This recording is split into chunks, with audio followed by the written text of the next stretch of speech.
Hey guys, I am Zach, and BookTube-A-Thon is over. It was so much fun, and I'm just kind of sad that it's over, but it's time for a wrap-up.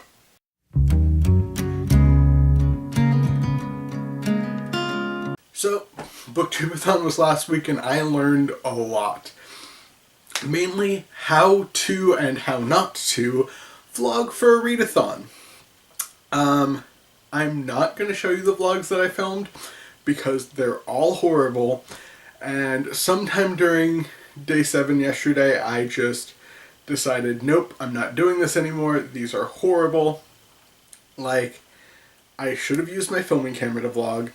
I should have talked more. I mean, most of my vlogs are just, I got this far in this book. I'm going to go do this now. I'll see you again when I've made sufficient progress. Hey, I finished the book, kind of a thing. Like, it wasn't good. Luckily, I watched a bunch of other people's vlogs, so I could feel self-conscious enough not to post my stuff, but at the same time get really good ideas for what to do for the next readathon, and I'm hoping that there'll be like a 24-hour readathon coming up that I can use to kind of practice my vlogging. So there were 7 reading challenges that I could complete, and each book on my TBR was associated with one of those reading challenges. So I'm just going to kind of go through day by day and let you know when I completed certain challenges, I think. That's what I'm going to do. So let's just start. Day 1 got off to a pretty roaring start. I went outside, read 5 chapters of my outside book, No Good Deed by Kara Connolly, which you'll see in a minute. And then I came back inside and I started listening to The Sin-Eater's Daughter by Melinda Salisbury. This is the book that I chose for Read a Book with a Person on the Cover, even though every single book that I read for this BookTube-A-Thon has a person on the cover. So I completed that challenge so many times.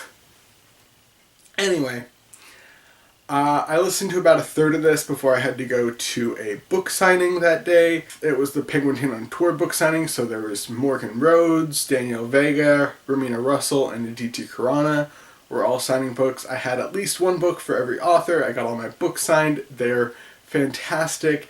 They have such great chemistry together. If you can even see 2 or 3 of them together at once, I would highly recommend going to that signing because they're just amazing together. So I went there and I did finish The Sin-Eater's Daughter before I came home, and I'm not a huge fan of this book. Like, I can't even say the first half because I don't know exactly when this shift takes place, but until this kind of like big shift in the narrative, this book was fantastic. But everything after this shift, just everything sort of went downhill. The romance got way too like intense and like you're my soulmate kind of stuff. Like, they didn't specifically say soulmate, but it was heavily implied. And there's a piece of foreshadowing that I just kind of felt got hit over my head so many times. And the ending, oh my god, the ending was just bad. It felt like the author was going to write a series of books that all followed like one long story, but then decided to make it a companion novel series, so added an epilogue that tied everything up, but she didn't specify a specific thing. And so it just felt very pretentious and like, I'm gonna tell you what happens, but not actually tell you. I fucking hate when authors do that whole like, I'm keeping something from you, but you know what it is, so why am I keeping it from you other than just to be pretentious and an asshole? Anyway, I gave this book 3.5 stars. Day 2 got off to an even better start. I read my 5 chapters of No Good Deed, and I absolutely crushed Naruto Volumes 1 through 3 by Masashi Kishimoto. The translation in this book still sucks. It's the worst translation I've ever seen for a Naruto manga. If you are going to experience the story of Naruto, I would suggest finding a different translation or just watching the anime, because even the anime dub is better than this. I still give this book 5 stars because the story is amazing, but the translation is awful. Like, it's so westernized and like pared down for a younger audience that it was so hard to get through. But I did finish it by 2:30 when I went to donate plasma. So on my way to donate plasma, and while I was in the chair with a needle in my arm, I listened to Geekerella by Ashley Poston. And this is the hyped book. Naruto was the book that I wanted to read in a day. I promise I'll get better at these videos. Anyway, this was the hyped book, and I got about halfway through it on day 2 and really loved it. But I didn't get around to finishing it because I decided, well, there's always the next day, and I was already halfway through it. So day 3, my plan was to read my 5 chapters of my outside book, finish this book, and start and finish the next book on my list. And that didn't happen. I mean, I read 5 chapters of my outside book, and I was able to finish this, which we'll get to in a second, but I got sucked into YouTube. Just like all of the daily vlogs for BookTube-A-Thon, and I even watched quite a few of the challenges, and I just got sucked in.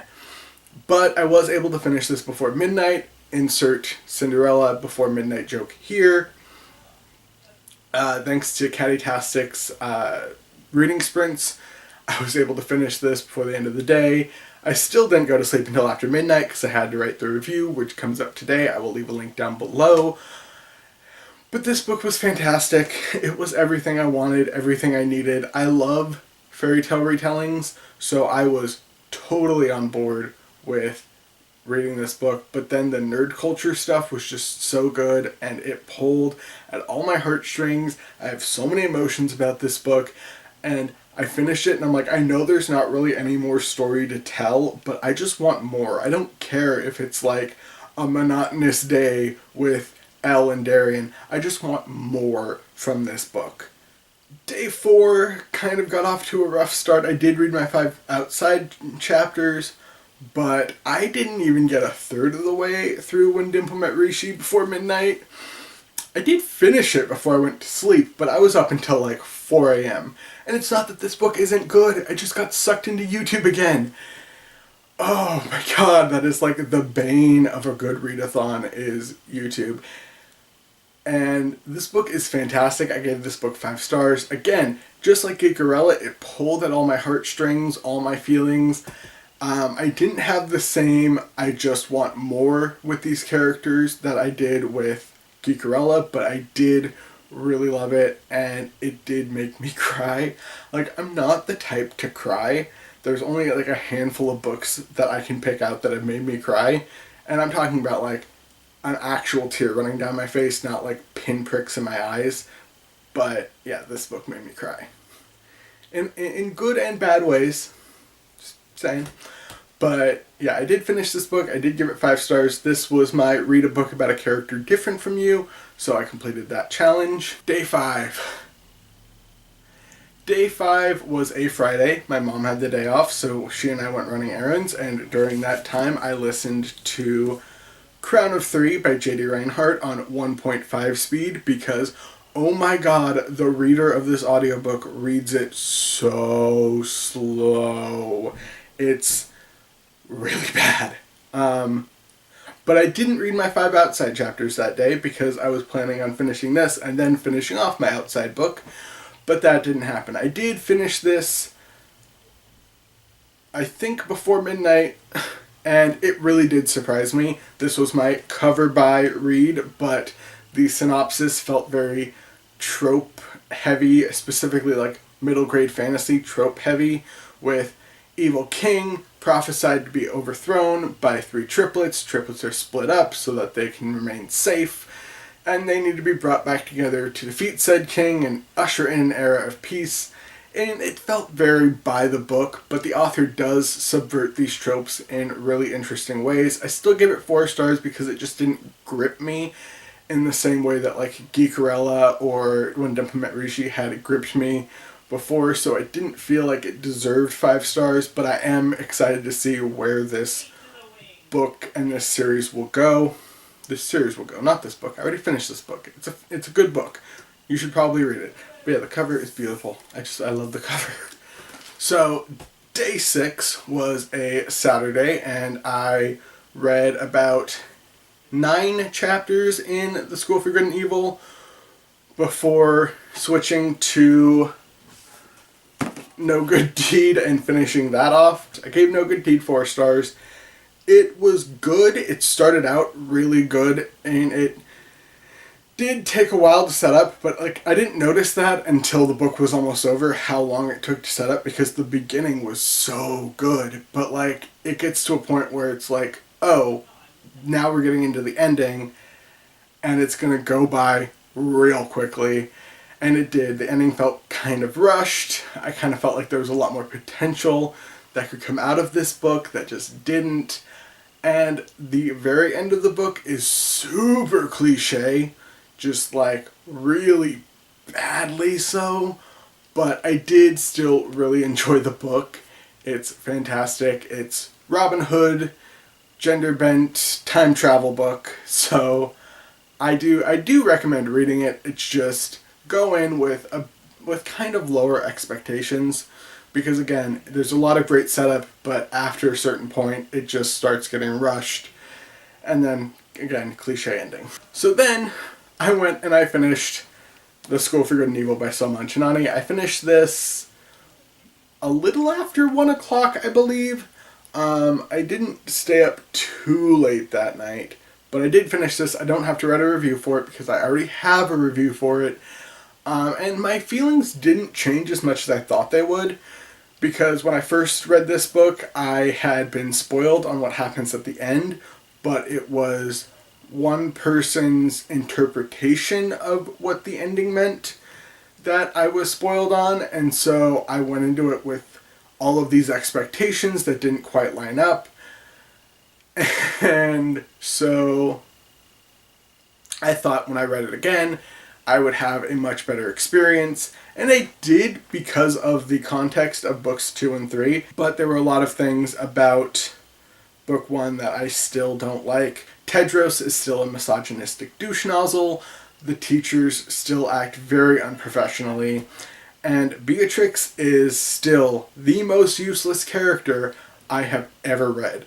Like, she serves no purpose other than just to be an obstacle for these 2 girls to overcome. That's literally all she's there for, and she doesn't even do that good of a job. So, yeah, that's funny. But I still really enjoyed this book. I did enjoy it more than the first time I read it because I have the context of books 2 and 3 to kind of get me through. But, yeah. So that was The School for Good and Evil. This was the read 7 books. No Good Deed was read a book outside, which I did. I completed it, and I feel so proud of myself, but at the same time, I still hate that challenge with every fiber of my being. But I did read 7 books in 6 days. So by the end of day 6, I had finished my entire TBR. I mean, that's my entire TBR. So I had a couple backups. So on day 7, which I didn't really get sucked into YouTube, but I got sucked into video editing, Instagram taking, and trying to get the videos off my phone for the vlogs that I just decided to not do anyway, so I wasted a bunch of time.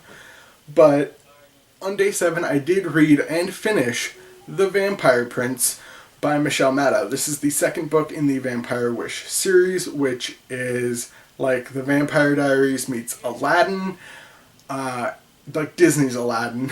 And the first book is really good. I gave it 4 stars, and I'm trying to remember why I gave it 4 stars. I think I felt like the Aladdin part was just a bit heavy-handed. I think that's why I gave it 4 stars. This second book I gave 3 stars. It added a little bit of the selection by Kira Cass vibe, not necessarily in the main character. Like, there's no indecisiveness. It's just like a Bachelor type of selection thing added in there.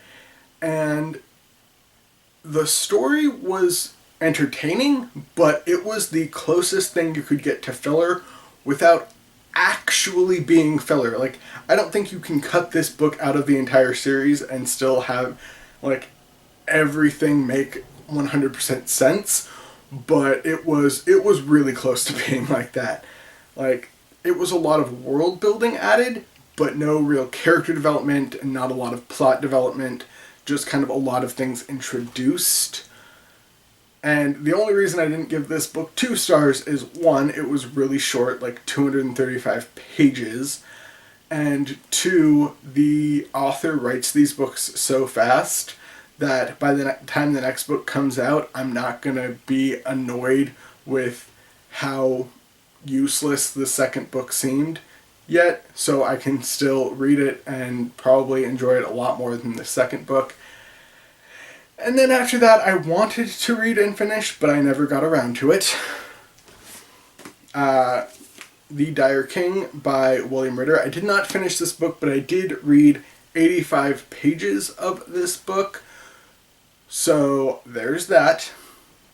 My grand page total was 3,000 and I think 3 pages? Maybe 3,008, I can't remember. The total will be up on here. The total amount of books that I read was 8, or 10 if you count Naruto as 3, which sometimes I did. And I completed all of the challenges, some more than once. I had a very successful BookTube-A-Thon. I had so much fun doing all of the video challenges, almost all the Instagram challenges. I couldn't figure out a book to draw the rest of the cover for, so I didn't do day 1's Instagram challenge, but I will leave a link to my BookTube-A-Thon playlist in the card on the side, and you can go check out my challenges. The first 3 were kind of half-assed, but I'm actually pretty proud of days 4 through 7, particularly day 4, day 5, and day 7. Particularly very proud of those. If you're watching this and you haven't seen my day 7 video, I'm just going to leave you with, it's about what happens when you bring Harry Potter to Bible camp. But yeah, that's going to do it for this BookTube-A-Thon wrap-up. I had so much fun. I can't wait till the next one. I hope you guys had an amazing BookTube-A-Thon. Please let me know down below, what were your favorite books that you read during the BookTube-A-Thon? How many books did you read? And how many challenges did you complete? Because I want to know. So I will see you guys tomorrow with a new video. Until then, happy reading. Bye.